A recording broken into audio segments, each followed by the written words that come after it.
Hello, class, and greetings from Fort Peaches.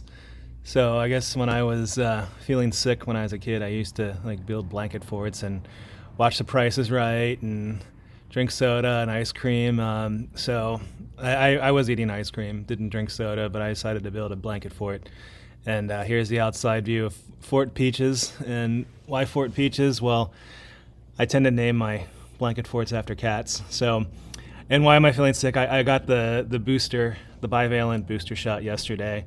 And the truth of the matter is, it's not nearly as bad as the second shot. I've been Moderna. I've had 4 shots, or jabs, as they say in Europe. I've had 4 jabs, and they are all Moderna. And the first jab was easiest. Second one was pretty bad.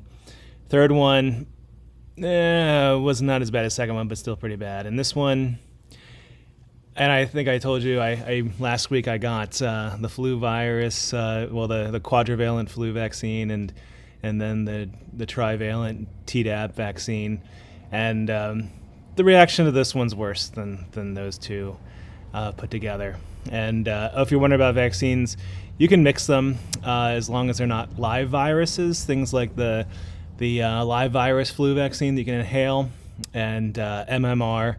Measles, mumps, rubella vaccine, that's a live vaccine. You shouldn't take those and other live virus vaccines with the COVID vaccine and other vaccines. That's something, if you do need to take those together, that's something you need to talk to your medical primary care provider and other medical people for advice on that.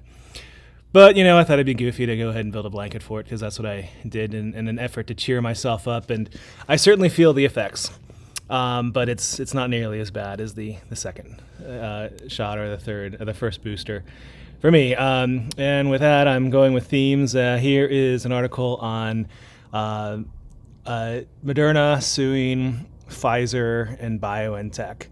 And something to note, though, Pfizer really isn't a player in this. It's really BioNTech. But Moderna is by far the leader in mRNA therapies. I have a science crush on this company. They are absolutely amazing, in my opinion. I think this is as close to science fiction as I've seen in a very, very long time. It's amazing. And I think the science is amazing. I mean, enough that I'm taking the risk of taking a emergency authorized vaccine that's not completely studied. And we can talk about myself with that later. But there's a German company. It's BioNTech, BNT or BioNTech, and they're the ones that made, and we call it here in the States, the Pfizer vaccine. Typically in Europe, they call it BNT. But Pfizer basically just mass produces the BNT vaccine. And the other one that's approved in the United States is the Johnson & Johnson vaccine. And that one's a completely different one. Moderna and BNT, they're both mRNA vaccines. And Johnson & Johnson and also AstraZeneca, also Sputnik 5, the Russian vaccine, those are known as viral vector vaccines. This is old technology. That's the only other use for that technology that we use currently is in the rabies vaccine is a viral vector, and we're looking at viral vectors for Ebola. And But basically, Moderna is suing Pfizer. They're saying, hey, you're infringing on our intellectual property rights, and we said that we're not going to pursue our intellectual property rights. Well, the pandemic's over. I said, well, guess what? The pandemic's over, and now we want our money. And as much as I have a science crush on Moderna, this is my own opinion, I think they're wrong. I do not think that Moderna has the right to ask for licensing with this patent. It's interesting to see how the court case will run out. And I've also seen this news story in regular media, not science media or chemistry news. But some of the things with this patent is they use a substitution 1-methylpseudouridine instead of uridine. So, and Moderna actually took that and licensed that from someone else. So it's interesting they claimed it on their own patent. Maybe it's for mRNA. Maybe they're saying the interesting thing that we've done this is put it in the mRNA technology that we're using for therapeutics. I don't know. We'll see what they're trying to say. The other one is that they're using the mRNA suspensions in lipid nanoparticles. So many people ask what's the difference between the vaccines, Moderna and Pfizer. You haven't said Pfizer, BNTs. So the nanoparticles are different. So Moderna's nanoparticles are better. So their delivery system is better, and it's more stable, meaning it doesn't have to be kept as cold as BNT's vaccine is. So Moderna's vaccine is thermally more stable than BNT's because of the nanoparticles they use. So they use different nanoparticles. And they make them very similarly. So the way that they make the vaccines and the nanoparticles, and this is old technology. Well, it's relatively new in terms of the 21st century, but nanoparticles containing things, you find this biologically. So there's smaller structures called liposomes, even phospholipid bilayers, which are cell membranes. So the idea of a really small particle encapsulating other things, this is not a new idea. And we see it in biology in terms of liposomes, and even inside cell membranes for cells, and even inside membranes of organelles in cells. So this is not a new idea. In my opinion, this is not a new idea. So, and we'll see what happens. We'll see what happens. But it's interesting. I told you I had a major science crush on Moderna, and I still do. I think they're amazing. And so Moderna, they've been looking at mRNA therapeutics for a while. And actually what they were looking at, and they're still looking at, is they're trying to do therapeutics and especially cancer treatment. So the idea is that you'll take a tumor, they'll biopsy the tumor, and they'll look at it, and then they will individually encode an mRNA sequence based off of the patient's tumor. Then they will deliver the mRNA, and then it'll create proteins that look like the tumor, and then the body's immune system will say, they'll take a look at this, say, okay, this is bad, and there'll be an immune response, and they'll say, well, what else do we have that looks like that? Oh no, the cancer. And so the idea is that the body then gets rid of the cancer using this technology, and it looks like it's really successful. In certain cancers, there's an 80% success rate under certain circumstances. So this looks like a really, really promising technology. And Moderna, they have a small lab, and they're building bigger factories. And and the idea is this individualized medicine, which I think is just amazing, futuresque science fiction. It's awesome. And they didn't just, and with these vaccines, they didn't just say like, all right, here we have this amazing vaccine that no one's ever heard of before. They made lots of mistakes. Okay, so they tried just injecting mRNA to see what would happen into like cells in a petri dish or into animals, and over time they developed how to use the lipids, and there was lots and lots of research to figure out how much lipids, how much RNA, what do we do, and after some thoughts, people said, like, you know what, we could probably make vaccines using this. And so it was an afterthought, and they said, okay, well, let's just pursue it. And they started looking at the MERS virus, the Middle Eastern Respiratory Syndrome virus, which is a coronavirus, which is very similar to SARS-CoV-2. And it was just very, very fortuitous that Moderna had all this research, and they've developed these vaccines, and it was kind of an afterthought. And suddenly we had this pandemic, and Moderna made the vaccine. At least they sequenced it in about 2 days, and it wasn't other things. Like, it was other things too. In Oxford University, the AstraZeneca vaccine viral vector was made over the weekend. A researcher said, "You're like, you know what? I got this. Worked all weekend, done, got one," and then the rest was just looking at and testing it. And so, and I was really excited to get Moderna's vaccine because I thought it was the best. And other things with Moderna, their dose is higher. The initial jab was 100 micrograms. BNT is 30. So, and the booster for BNT is still 30, and Moderna's is 50. And also, both for Moderna and BNT, their boosters, the current boosters, the bivalent, they're 50-50. They're half of their original formula, and then half of I don't know if it's a cocktail. I've been looking through the stuff, and I'm just curious to see what their cocktail is. But it's the Omicron BA4 BA5 variants, and there's also a new variant coming right now that there's 10, at least a couple weeks ago I was tracking it. There's 10% of cases. I don't know what the new data are, but a couple weeks ago 10% of the cases were not BA4 BA5. So then it comes to me. So everything that you do, if you study economics, is about risks versus rewards. So for me, taking this emergency vaccine is a risk. And obviously I'm doing it because I think that the risks outweigh the rewards.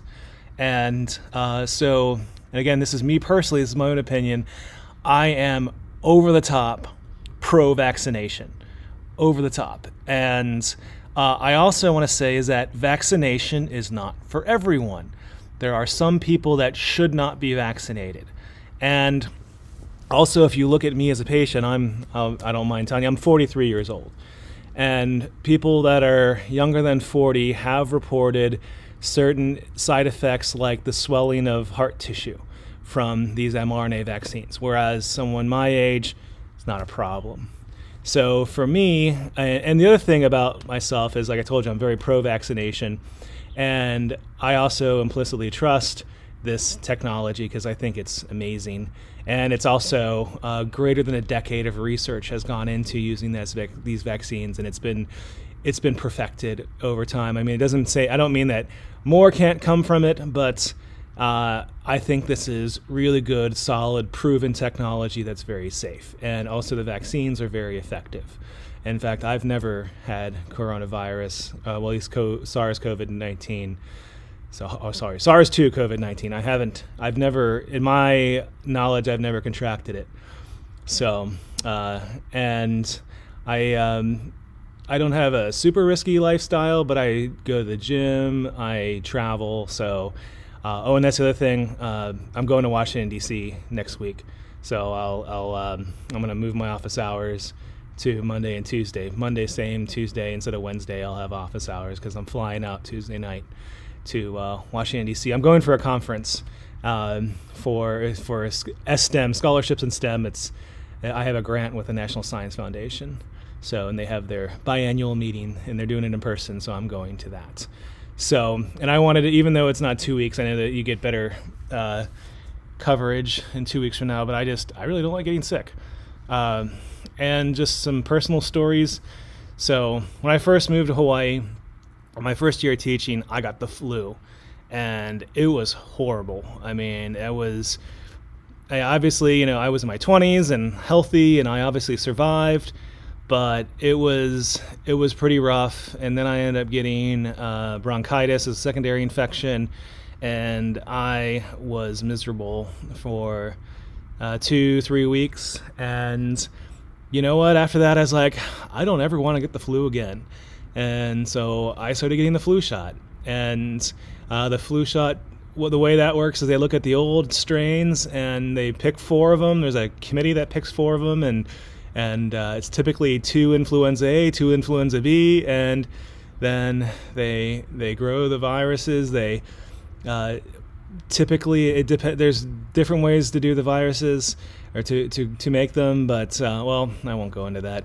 But here in the States, you're essentially getting four strains of the flu, and also in my 20s or 30s. I guess it was 30s. I was in my 30s, and I was living with a partner at the time, and she ended up getting full-blown flu. She had a hard time getting out of bed for 3 days, and she passed it on to me. And I had gotten the flu shot, and I got the flu, but it wasn't that bad. I mean, I still got it, but of course, this is taboo. Like, I went to work, I went and taught, and I told my students, like, hey guys, I have the flu, stay away. I mean, of course, today, if you say, like, I'm sick, just stay away from me, people are like, no, you need to go home, and where's your mask, right? I mean, this is back, more than 10 years ago.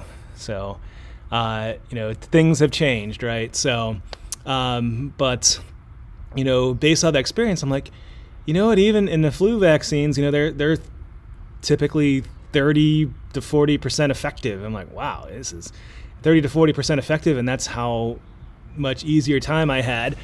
I was like, well, this is great. I'm going to keep on getting the flu vaccine.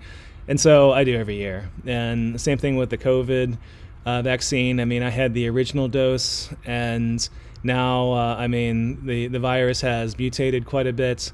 And now I went ahead and got the updated one because for me, like I said, my age and also my lifestyle, right? I'm about to get on an airplane. Airplanes are pretty safe, actually, for disease, but I'm going to be going to Washington, D.C., a pretty big city, and I'm going to be mingling with a bunch of people. I want that protection, even though COVID is falling right now.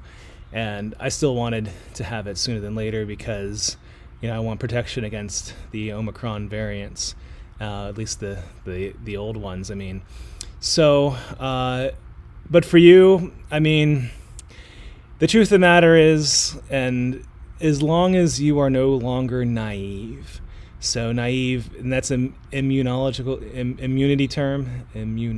term. So, COVID is a novel virus. It's a new virus. It's something we've never seen before. So our bodies just don't know how to respond. If you get a vaccine, your body is used to seeing something, so it's not going to be like, whoa, what is this thing? So as long as you have gotten a vaccine, it's going to greatly increase your chances of not having severe illness or death. And a phenomenon we've seen is something called long COVID. I'm sure you've heard of that before. And I'm also at the point in my life where I don't think that COVID would kill me. We have oral treatments, right? We had some therapeutics. We had the monoclonal antibodies. We had the remdesivir drug, and those worked. Of course, they have to be injected, and now we have 2 oral medications, and the Pfizer drug. This is 90% plus effective. So I mean, the amount of deaths that are going to happen from COVID is going to be very, very low with the oral medication that can be taken not in a hospital or clinical scenario. So chance of death is very low for COVID right now. I'm afraid of long COVID. One of my cousins, she got COVID, and she's experiencing long COVID, and she loves chocolate, and to her, chocolate tastes like beans. So, I mean, I'm not crazy about chocolate, but I do like chocolate, and I'd rather taste chocolate than have it taste like beans, kind of thing. I like having a sense of smell and taste.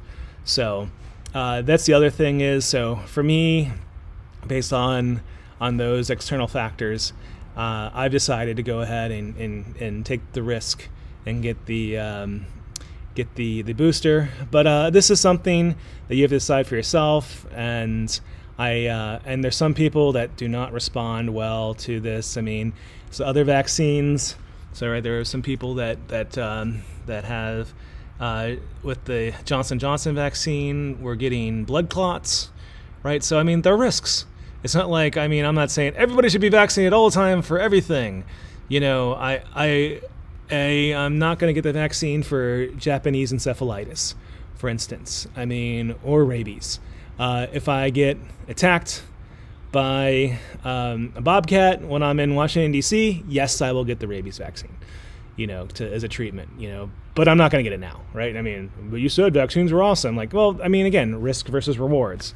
So, I mean, there are risks when you take vaccines, and the rewards have to outweigh the risks, and that's something that you need to decide for either yourself, but also with your primary health provider or some other medical professional, and those people can go over the risk. So that's, sorry if I'm talking long about this, but I am very pro-vaccination, and I'm also getting hot. Fort Peaches is getting hot, so I'm going to go ahead and shut this off for now and go back to, well, I was watching Lord of the Rings. I was watching some comfort stuff, but I'm actually starting to feel better.